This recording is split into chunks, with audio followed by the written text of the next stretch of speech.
كولورادو. الأرض ما بقتش مستحملة البشر.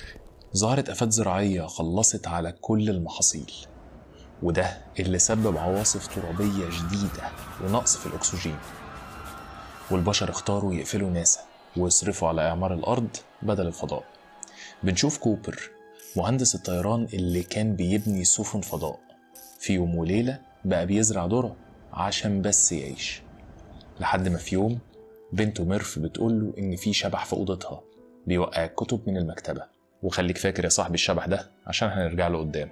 في البداية مش بيصدقها، بس لما بيروح معاها أوضتها بيلاقي إن الكتب اللي واقعة على الأرض شكلها مش عشوائي، دي باترن منظمة جدا.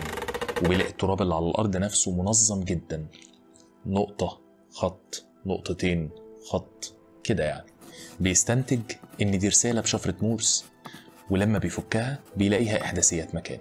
فضوله بيغلبه، فضول مهندس طيران ما قدرش ينسى السماء، وبياخد خريطة وبيتحرك للمكان. بيلاقي بوابة حديد قديمة ومتهالكة، وبيخرج من وراها آلي بيسأله عن هويته. كوبر بينزل رافع ايده بيحاول يهدي الموقف، لكن بيتفاجئ بطلقة كهرباء وبيفقد الوعي.